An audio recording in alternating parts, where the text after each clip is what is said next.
ఇవాళ నేను ఇందాక మొట్టమొదట మీ ముందు ప్రస్తావించినట్టుగా ఇవాళ సెలబ్రిటీలుగా ఎవరున్నారు? ఈ సమాజంలో ఒక టీచర్ సెలబ్రిటీగా ఉండాలి, ఒక గొప్ప ఆదర్శం ఉన్నటువంటి రాజకీయ నాయకుడు సెలబ్రిటీగా ఉండాలి, లేదంటే సమాజానికి 10 మందికి హితబోధ తత్వబోధ చేసేటటువంటి గురువు సెలబ్రిటీగా ఉండాలి. కానీ మన దురదృష్టవశాత్తు ఈ దేశంలో పక్క దేశాలతోటి కమిట్మెంట్ అయి క్రికెట్ ఆడేటటువంటి క్రికెటర్లు ఈ దేశంలో సెలబ్రిటీలుగా ఉంటున్నారు.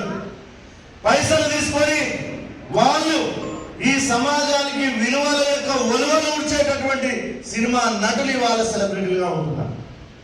తర్వాత 3వ వర్గము ఈ దేశాన్ని వంచేటటువంటి వాళ్ళు, దేశద్రోహులు, ఈ దేశాన్ని తిట్టిపోసేటటువంటి వాళ్ళు సెలబ్రిటీలుగా మారుతున్నారు. ఈ 3 వర్గాల నుంచి ఇవాళ ఎవరి పాఠశాలలో వాళ్ళు పిల్లల్ని కాపాడాలి. ఎందుకు ఈ మాట అంటున్నారు? మనందరం చదువుకుంటే మనకేం నేర్పించారండి? అమ్మ మొదటి దైవము, ఆవు పాలు మధురము, ఇటుక గోడ మందము, ఈల పాట విందమని నేర్పించారు. ఆ అంటే అమ్మ అని నేర్పించారు, ఆ అంటే ఆవని నేర్పించారు, ఈ అంటే ఇల్లని నేర్పించారు, ఈ అంటే ఈశ్వరుడు అని నేర్పించారు.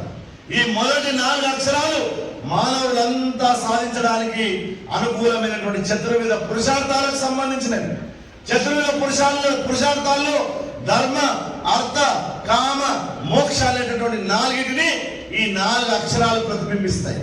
ఆ అంటే అమ్మ.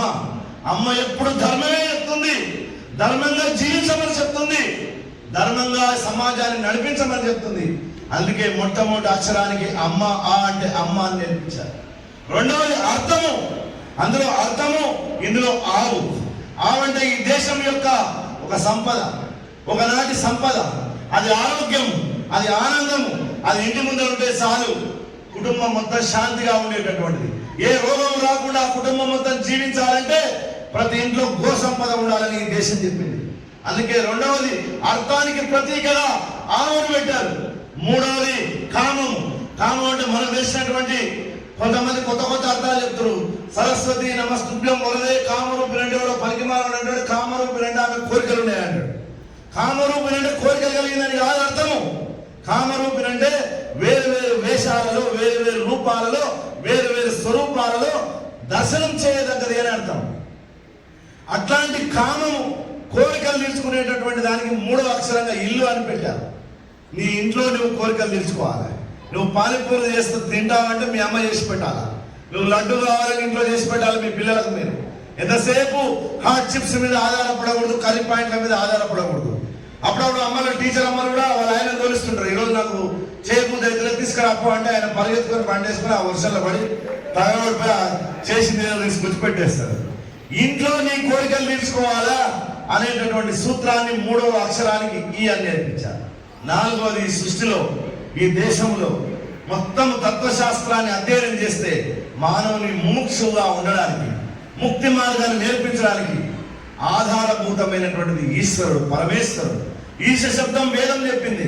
ఈశ్వరుడిని మనం అనుకునే శివుడు మాత్రమే కాదు.